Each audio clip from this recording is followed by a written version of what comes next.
devastating Hurricane Harvey seemed to come from nowhere, putting an abrupt end to the perplexing 12-year-long hurricane drought in the continental U.S. How many remember the scenario with Hurricane Sandy? Miraculously, weather forecasters somehow knew 7 days in advance that Hurricane Sandy would make an unprecedented 90-degree westerly turn exactly where it did. As Harvey was making landfall, the radio frequency microwave transmissions being used by the weather makers to manipulate Harvey were undeniable.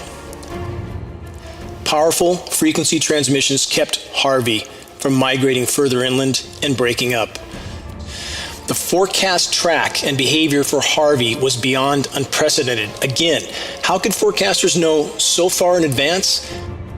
Because Harvey's behavior was not an act of nature. It was manipulation with patented climate engineering technologies. The manipulation of Harvey from the Shreveport transmission facility and numerous others was relentless, as this even more recent animation of the Shreveport transmissions reveals. Wave after wave of migrating atmospheric moisture is held back and in place from the powerful radio frequency transmissions.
Este ciclón tiene un movimiento muy extraño. Normalmente los ciclones van hacia la parte norte. Este está avanzando hacia el sur. O sea, este está haciendo exactamente un movimiento contrario.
Economistas, banqueros, fondos de inversión y financieros se muestran cada vez más interesados en la crisis medioambiental.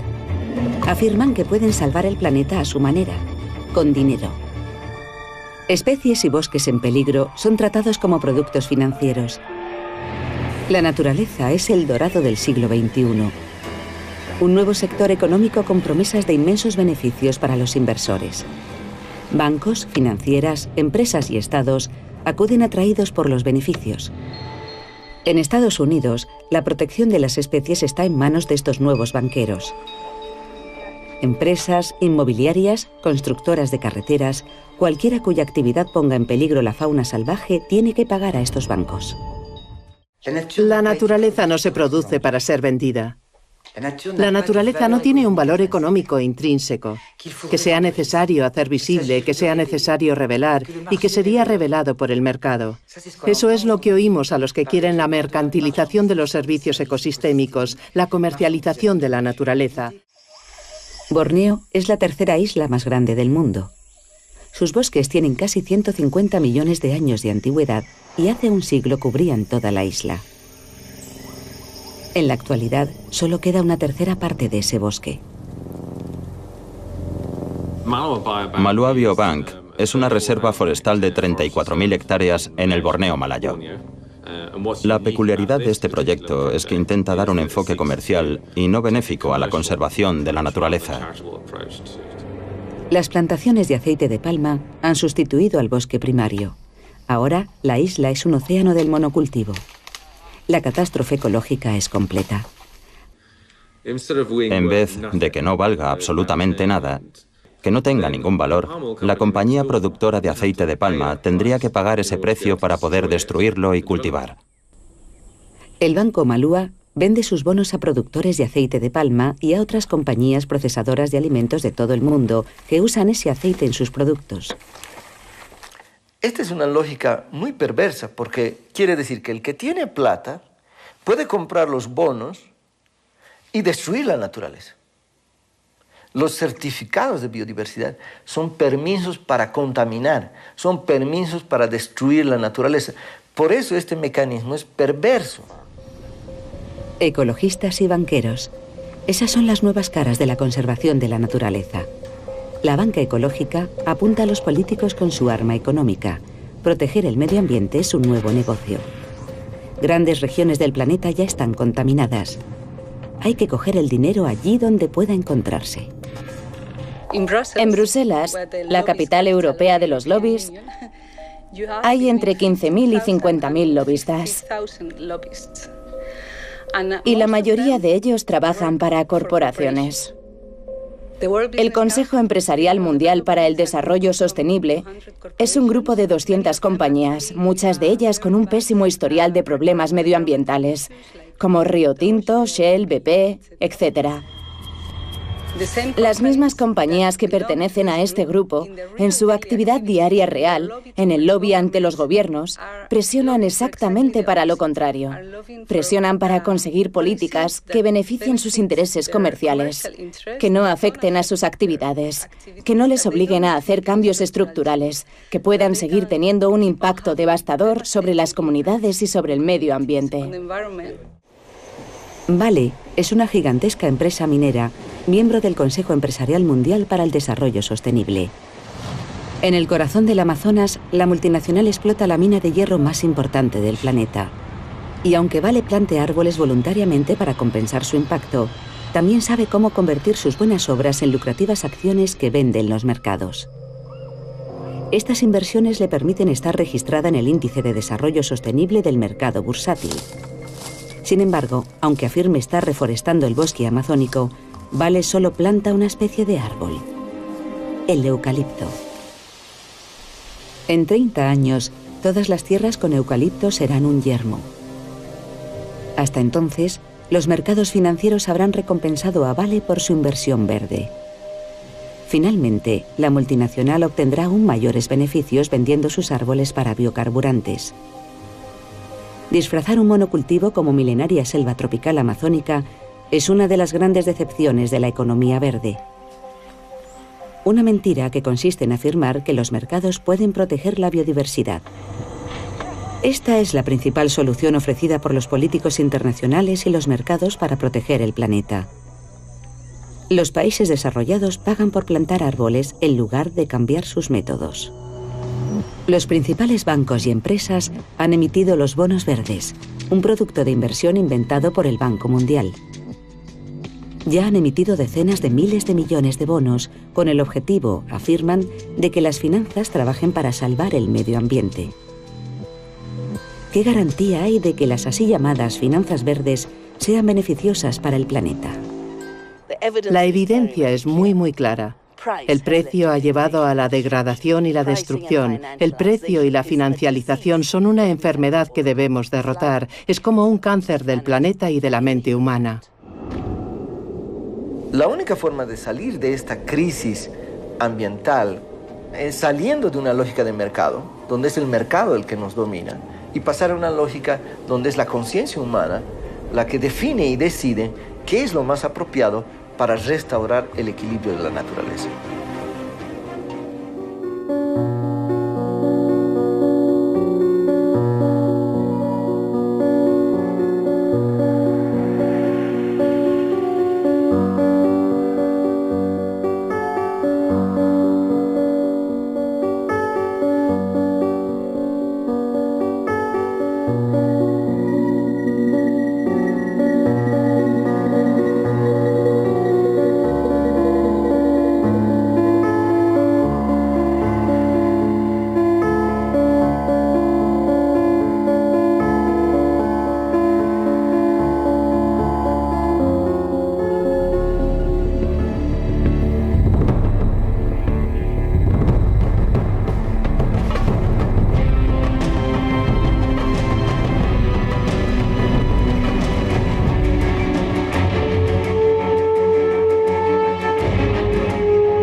Barcelona is part of Catalonia, which is a region that has been trying to leave Spain, but there's a lot of struggle about that. And not long ago, the mayor of Barcelona is said to have supported the Palestinian against Israel, and that is normally a way, if you want to get beaten up, that's the way to go.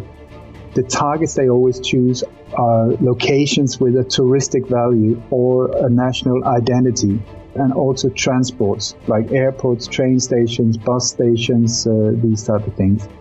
This crazy guy who happened to leave his ID and driver's license in the car, very handy once again, in a rental van. I'm going to come back to why they're using rental things. So it's said that he started at the Plaza de Catalunya, which is the place in Barcelona. And it's a very symbolic place for Barcelona and the whole fight for Catalonia. Then another thing is that when there's multiple victims, there's always multiple nationalities. And this is, when they carry out these false flags, it is to involve as many countries emotionally as possible. The reason why they do all of these vehicle attacks are, we were talking about that, for preparing people for smart cities, so that the vehicles would be the problem. We're back to problem, reaction, solution. The vehicle is the problem, and the solution would be driverless cars. Now, they're going to make restrictions, or they're suggesting restrictions on van rentals and car rentals.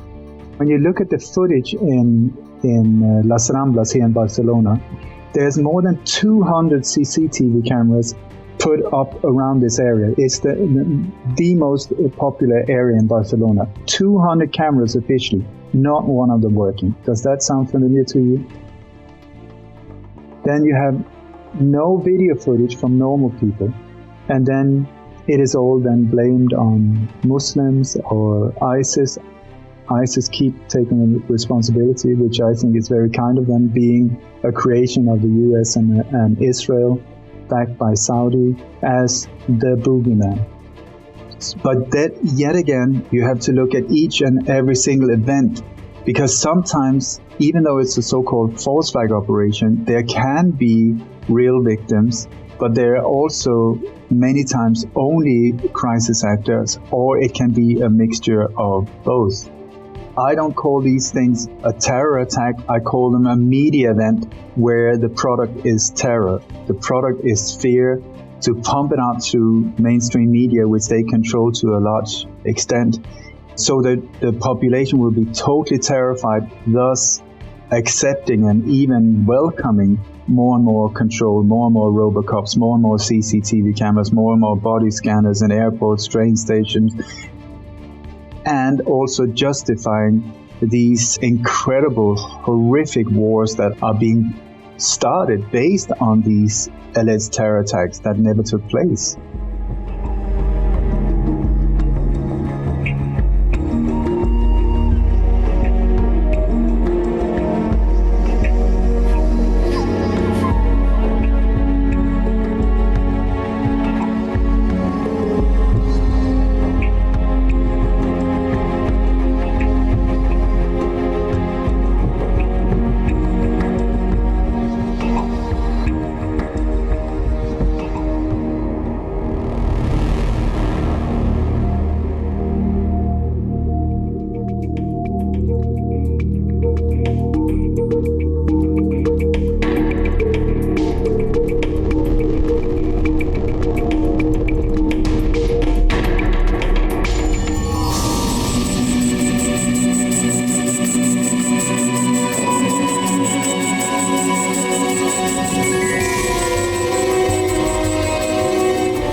de Macron se debe sobre todo a una operación psicológica contra la opinión pública y el pueblo francés en general. Hubo una gran comunicación, una gran operación de marketing político, consistió en vender como si fuese un producto de uso, una propuesta electoral que los franceses rechazaban tanto en comparación con el antiguo presidente o con Nicolas Sarkozy. Es decir, que la mayoría de los franceses que eligieron a Emmanuel Macron no lo eligieron para el programa que él proponía, sino más bien para, vamos a decir, romper con la política tradicional y para una esperanza de cambio. Al darse cuenta de que es la misma política neoliberal que sufren, que han hecho su vida una pesadilla, inmediatamente después del encanto, después vamos a decir de la emoción, cuando la emoción ya cae, pues hay una reacción, vamos a decir, sana, que es de volver a oponerse a todo lo que representa el presidente Macron.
Best not make any more threats to the United States. They will be met with fire and fury like the world has never seen. He has been very threatening beyond a normal statement. And as I said, they will be met with fire, fury, and frankly power, the likes of which this world has never seen before. Thank you. 우리 핵과 탄도 로켓으로 실사를 가져오려지 않을 것이며 우리가 선택한 핵무력 강화에 대해서 단 한치의 양보도 없다는 것을 설명했습니다.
Si Corea del Norte lleva a cabo otra provocación, ignorando nuestras advertencias, tendrán que enfrentar un duro y severo castigo por parte de nuestras Fuerzas Armadas y de la alianza entre Estados Unidos y Corea del Sur. Queremos dejar bien claro que nuestro ejército está preparado para responder a cualquier tipo de provocación de Corea del Norte. Como declaramos a principios de este año, la República Popular Democrática de Corea continuará fortaleciendo su capacidad defensiva con la fuerza nuclear como predilección, siempre que Estados Unidos mantenga sus amenazas nucleares y no cese los ejercicios militares a las puertas de nuestro país. La presión de Estados Unidos y sus actos provocativos solo proveerán una justificación adicional para que la República Popular Democrática de Corea tome medidas para fortalecer sus capacidades de autodefensa. Creemos que las recientes maniobras marítimas a gran escala, Ulchi Freedom Guardian 2017, realizadas por Estados Unidos y la República de Corea desde este 21 de agosto al 1 de septiembre, no contribuyen a la disminución de la tensión en la península coreana. El problema está que tenemos una memoria muy floja y es que ocurre esto muy a menudo. Es una cosa que no es nueva, llevamos así del año 2006 y es un fenómeno que viene sucediendo, desaparece o se reblandece, vuelve a recrudecerse, sale otra vez y tal. Es un tema muy largo.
Вести диалог с людьми, которые путают Австрию с Австралией. С этим ничего уже не поделаешь. Таков уровень, видимо, политической культуры определенной части американского истеблишмента.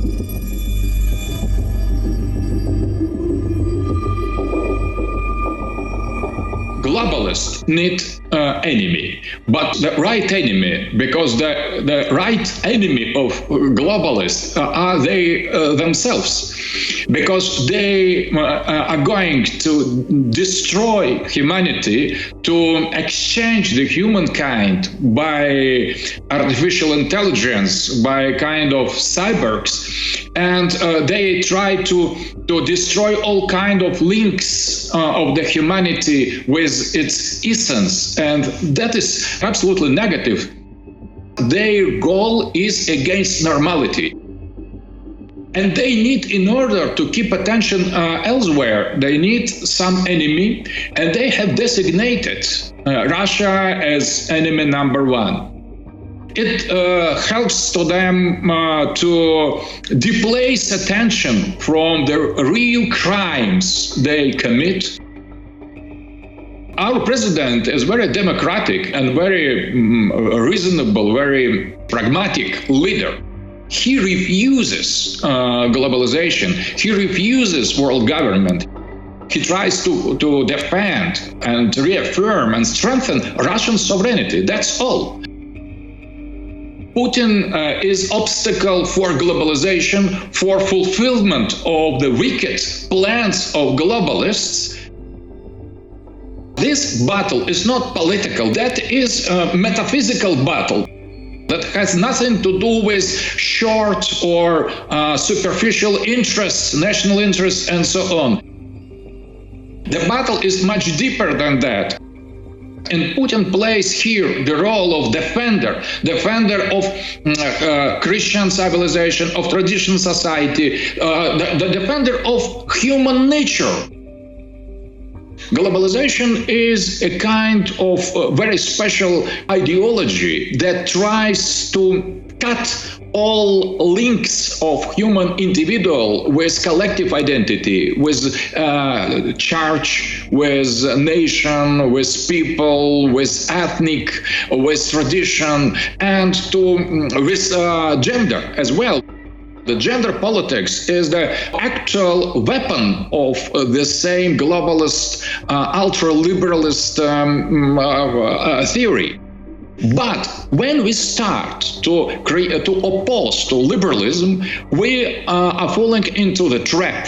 We are either going to communism, that is false completely because it's the branch of the same roots, or we are embracing the kind of nationalism or fascism. That is as well the wrong way.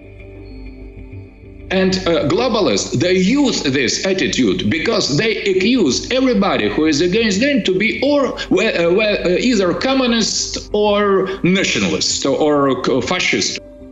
We are human because we belong to some community, traditional community, organic, historical community. When the liberals, they try to cut all these ties, because for them, nature is something that should be overcome, that should be controlled, should be destroyed finally. The continuation of the same global strategy will signify in the next time, in the very, very near time to all the humanity, the end of the human. Now we should be united in order to fight against globalist elite that tries to manipulate Russians as well as Americans. Our peoples are on the same side of the front line.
5G is really the elephant in the living room that no one is paying attention to. So it's being promoted as something that's very, very good.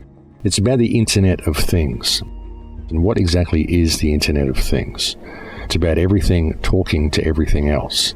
Now, broadband experience everywhere, anytime, smart vehicles, smart transport, smart infrastructure.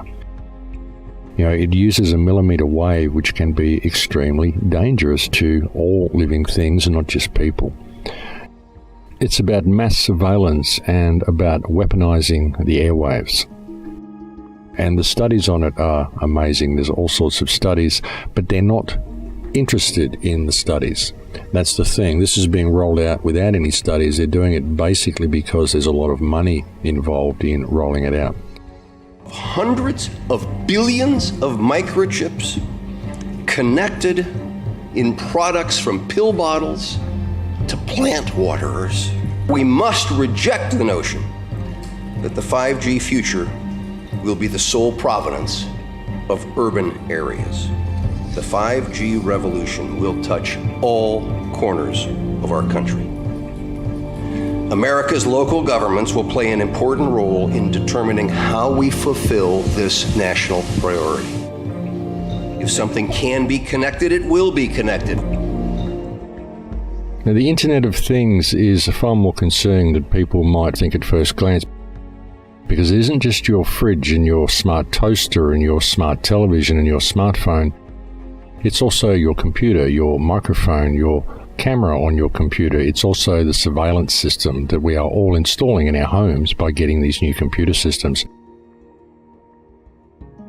Something else the 5G grid can do is it can see through walls, it can see through houses, it can see what you're carrying along the street, it can see if you're carrying money, it may be able to tell if you're carrying a weapon. And if you are carrying a weapon, it can disable you with a millimeter wave, or it can even perhaps send a signal to a drone and have you targeted from the air. It's also possible to take control of vehicles with computers in them. It's an all-encompassing system. And this is not just being used for communication. This is being used for surveillance and control.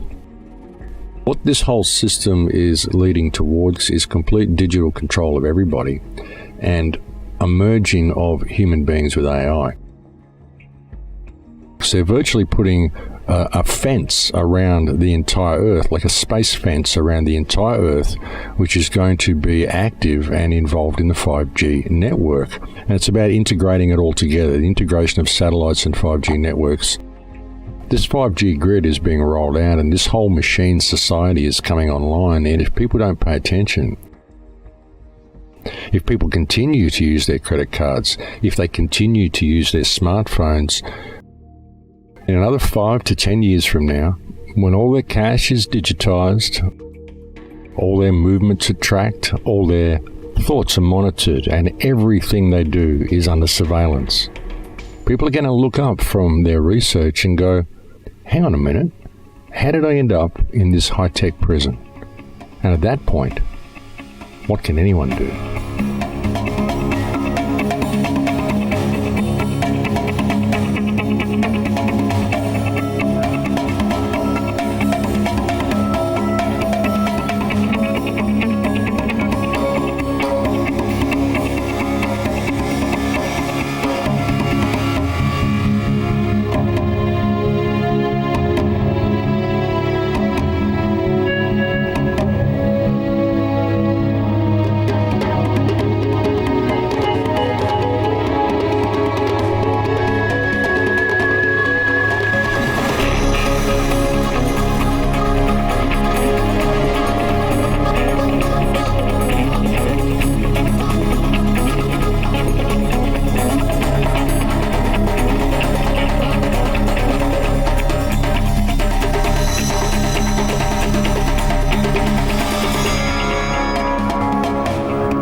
have lost control of the technology in our homes because the people who are putting this technology in our homes are never doing it to make our lives easier.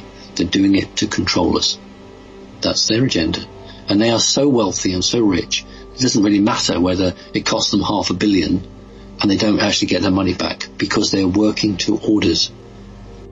These controlled people are bringing up vast amounts of money to put satellites around the Earth to run 5G wireless from satellites. The cost is phenomenal. What you would normally do is build a phone mast and do it. But they want satellites because they don't want people turning them off. If you have satellites which are ground controlled, then it's easier to get at them and turn them off or sabotage them. But if it's running from space, it's very hard to blank it and stop it. And think about the Terminator films with Arnold Schwarzenegger. It was called Skynet, and it was a space-based system. What the whole object of this blasted 5G is to attempt to create an entity within people. It is to place a energy being. It's not like a jinn, it's not a demon, it's nothing like that. It's more like a fourth dimensional, lower fourth type being, and attempting to get them to infest in a person. Because what AI is doing is attempting to control the nervous system of the human race.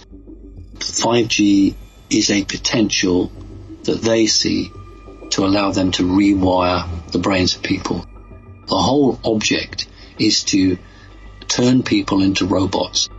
Their agenda is to control the human race, and they don't give a fig about anything else.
What the global elite have figured out, your house is a geographic feature on the face of the planet.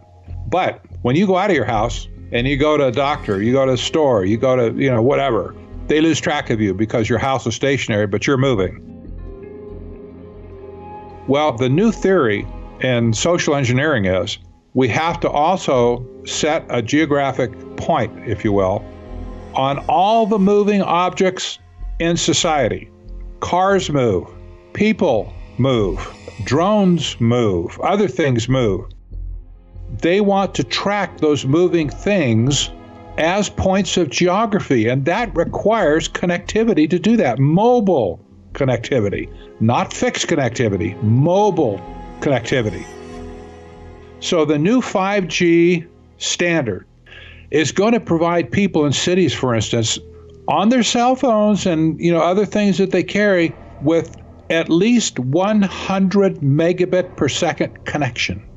Now, you probably don't even get that at your home right now with your cable. That's so fast, you just can't hardly imagine how fast it is. That means everything's connected in real time. Real time. 5G is going to allow for instantaneous survey of the entire landscape.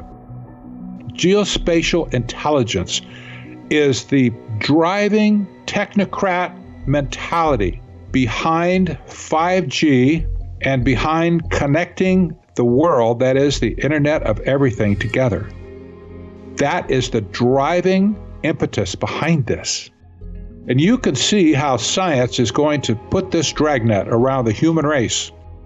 I think the most appropriate end state that we could name it would be scientific dictatorship.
Como usted sabe, esperábamos ansiosamente la posibilidad de obtener imágenes de la presencia de objetos voladores no identificados en el cielo cuando ocurría el eclipse. Hasta el momento no hemos recibido imágenes convincentes que demuestren esa presencia. Como ocurrió en el 2009 en China, donde evidentemente la gente salió a ver el eclipse y grabó a estos objetos, al grado de que el gobierno chino se comprometió a dar una respuesta a lo que había sucedido y nunca lo hizo. También sucedió en México en 1991 y por esta razón pues esperábamos que en este eclipse también se dieran estos acontecimientos, pero lo seguimos esperando.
secret space program is made up of basically paperclip scientists that came over after World War II. I also believe that our secret space programs are reporting to probably some key Anunnaki and off-world races that are actually lodged down in Antarctica at this time as part of the Nazi base. The bottom line with NASA and the secret space program, and why it should matter to Americans and the world in general, is that their money is going and being funneled right into these programs. And their children are also being used, abused, trained, segregated. They pick only the creme de la creme and bring them into the projects to work as scientists, engineers, to work on and off planet, et cetera, et cetera. A lot of my whistleblowers are those types of children who grew up in the program, were spotted at a very young age. The Terminator scenario on planet Earth is real. We have a Skynet chip. We have a Skynet organization. We have a network of nanosatellites that are watching our every move. We are a human experiment. We have been also invaded multiple times by other races. So now we are a melting pot of many, many other interstellar races. And the Gray Human Hybrid program is a program to be very aware of. It has been very successful. So it worked through the abductions of females and through the implantation of eggs with a lot of what we call those gray. This is not the programmable biological entity grays, which are like a little artificial intelligent being that were created even by our secret space program. But I'm talking about the grays that come from other planets and have invaded our planet. And they want to be part of this grand experiment. They want to have boots on the ground, and this is the way they do it. They put in their DNA and then they reincarnate. The bottom line is that you've got a whole slew of wonderfully gifted children who are fully half gray on this planet now, who have come in through this Gray Human Hybrid program that the military was fully culpable in allowing to happen. The trouble with this is, and the trouble with being half gray and half humanoid, so to speak, is that you are going to be a lot less empathetic. You're going to be highly intellectual. You're going to also have a huge area where there's a lack of an emotional connection between the brain and the heart. And so this is a problem with some of the incarnating beings here to Earth at this time. In essence, we are food for a race of reptilians who have been trying to dominate this planet for eons. There have been interstellar wars with these beings. That's what the War of Worlds is all about. And we are continuing it here on and off the planet. My general sense is that you're very positive that we're going to win this War of the Worlds.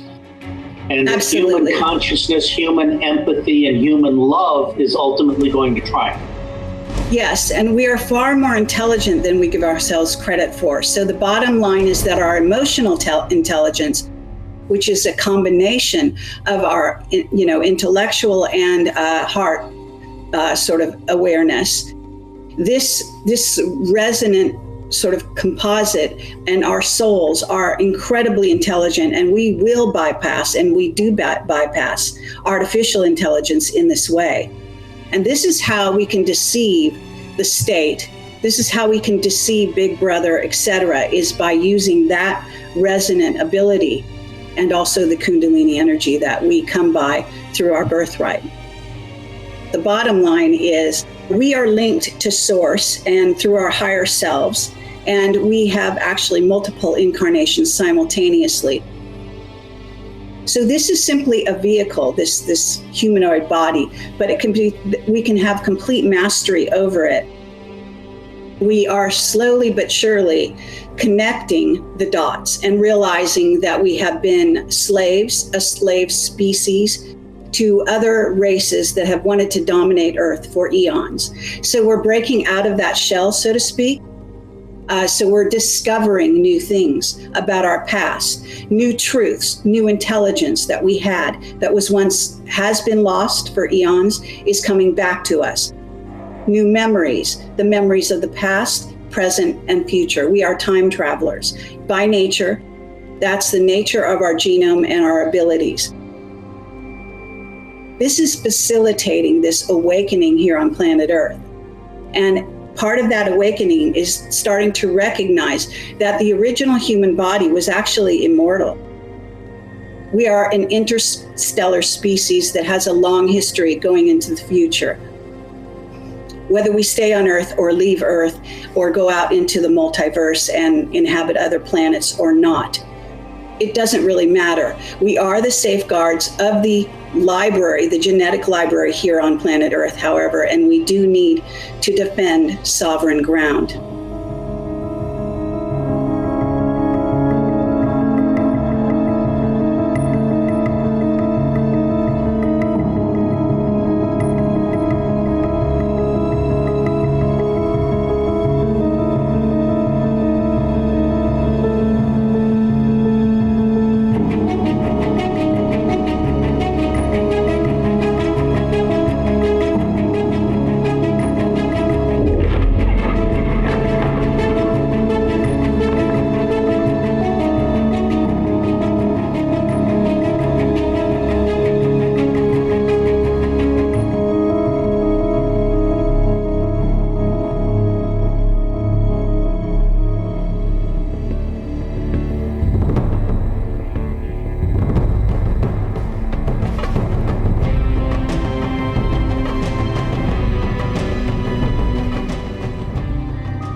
The majority of people in the Western world spend the majority of their life living by the hormones of stress. Now, stress is when your body's knocked out of homeostasis. Now, you have three types of stress. You have physical stress, you have chemical stress, and then you have emotional stress. And each one of those things knocks your brain and body out of balance. We can turn on the stress response just by thought alone.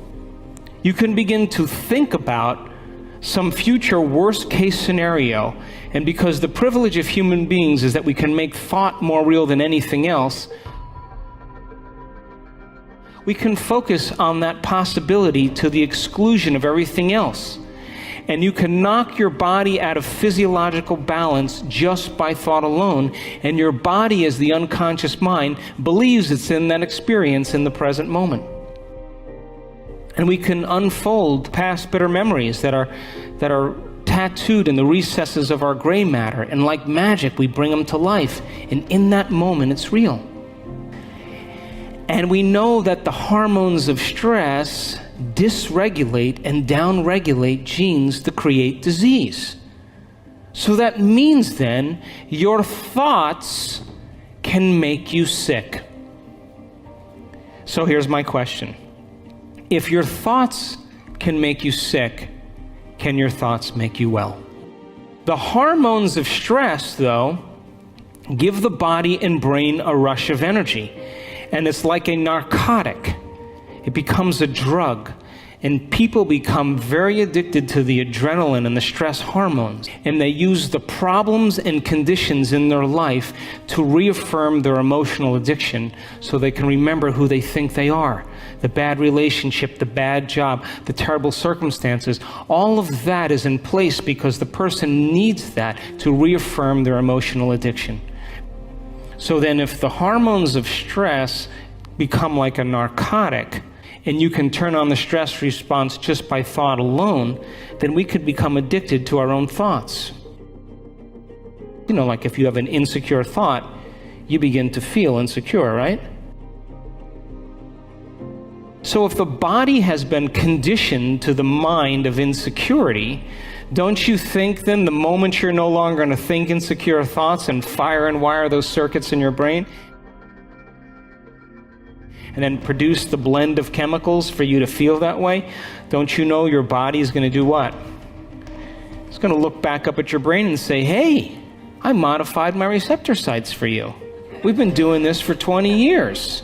I'm counting on those chemicals coming. Now you're just going to stop? And it's going to start sending signals back to the brain. So when we live by the hormones of stress, and all of the energy goes to these hormonal centers and away from the heart, of course the heart is going to be the first organ that's starved of energy. And the hardest part about change is not making the same choice as you did the day before.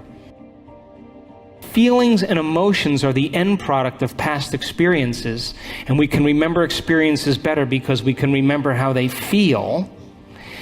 If the environment signals the gene and the environment produces a chemical reaction, then as long as you're feeling the same way every single day, there's no new information coming from the environment, and you keep signaling the same gene.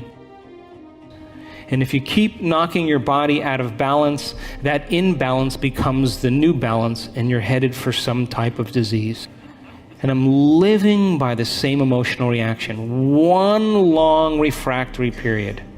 And if you keep it going on for years on end, that's called a personality trait. And most people wear their emotions layer by layer, and they believe that's who they are. then the body literally is living in the past. And we can't create a new future holding on to the emotions of the past. We try to use our brain to change our brain. We try to use the ego to change the ego.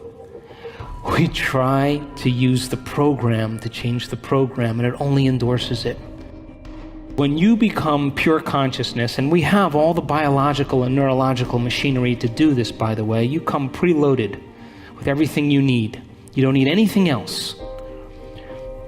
That when you forget about yourself and you become pure consciousness, a thought impossibility, the moment you are consciousness, now you have dominion over your body.